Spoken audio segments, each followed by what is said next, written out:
Taurus, welcome back, and thank you so much for being here with me on Patreon. This is what I'm talking about. You people, you pulled the death card in your 7th house. What's happening here?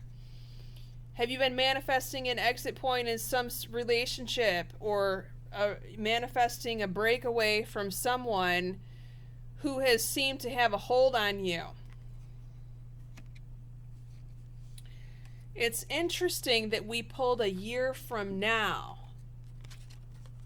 So I guess this could be the beginning of the end, maybe. And then the final result comes in a year from now. It's very strange here. You also could have multiple people going on here in a relationship when I look at your, and I know I said this last month, when I look at your romance cards, unrequited love. This has two meanings.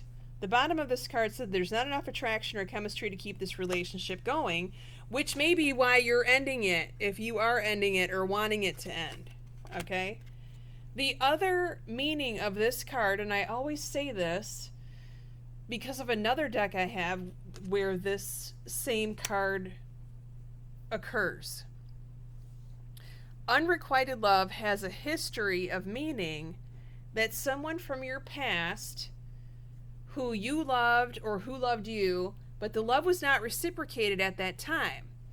They have a tendency to come back here and try to make some sort of amends. That's what this unrequited love card means to me as a reader. Love yourself first, Taurus. Well, that's extremely important, right? Because once we love ourselves, then we can attract someone who matches that kind of love. Your self-respect makes you romantically attractive, more romantically attractive. Well, isn't that the truth?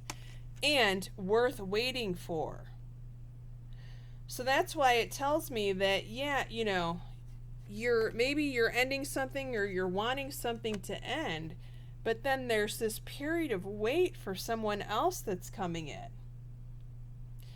Very interesting here. The bottom of this card says divine timing is at work in your life, which tells me that it's this new situation or this new scenario is not coming to fruition quite yet.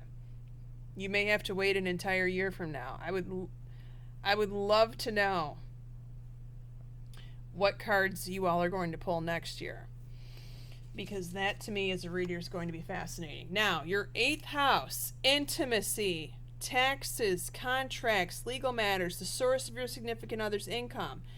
This card is what tells me you may meet somebody new. It doesn't tell me that you're going to be in a monogamous relationship with this person, but there could be some hot, romantic sex going on with this. This is the 2 of Cups card in this deck in this 8th house in the intimacy department, and you got a yes here.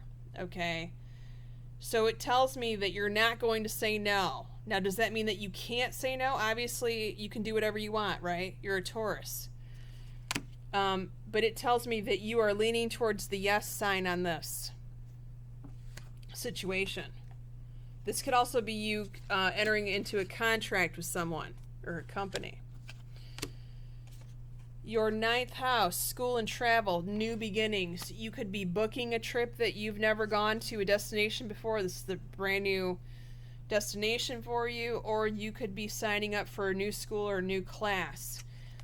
Good news is you're feeling better about this whole thing. So that's fantastic news there. Your 10th house, your career, your mother, suffering in silence. You could have a mother or a mother-in-law, too, who has been working extremely hard, but she's not receiving what she expected to receive. This is an abundance factor. This could also be true with regard to your career or how you're feeling about your career, okay?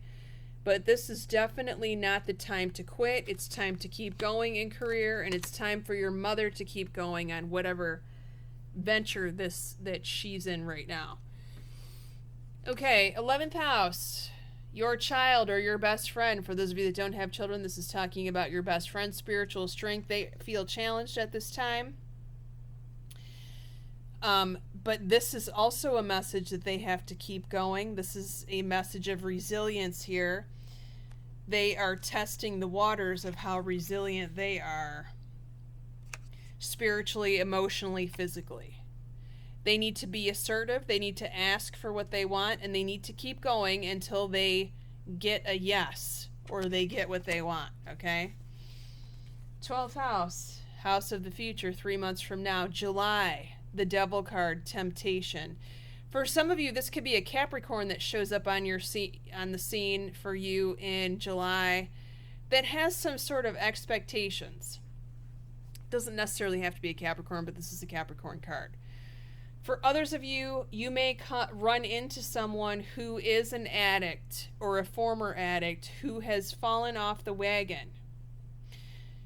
For others of you, this, I would say 75% of the time, this card indicates some sort of addiction or you running into someone who has an addiction problem. So be very cautious who knocks on your door in July, who asks you to go on vacation with them, who calls you up and asks you for a loan or to sleep on your couch, because this could very quickly unravel into something that you don't want. So just stay away, just say no in July. For some of you, this may be someone that you encounter in public, so be very careful who approaches you in public. Be very careful of your surroundings in public in July. This could be anywhere. This could be a concert, a gas station, a grocery store. If you see someone acting a fool or cutting up, do not engage. GTFO. Get the fuck out of there, okay? Ask your angels for help on this one. So for some of you, that's going to be if you cannot avoid this person or this situation because it's like someone you live with or it's a family member, right? But regardless, be careful. And as soon as you see this show up, immediately ask your guardian angels and the guardian angels of this person to diffuse the situation, okay? That's it for you, Taurus, in April. Many blessings. Happy birthday, Eve. Not quite yet, but almost. Take care.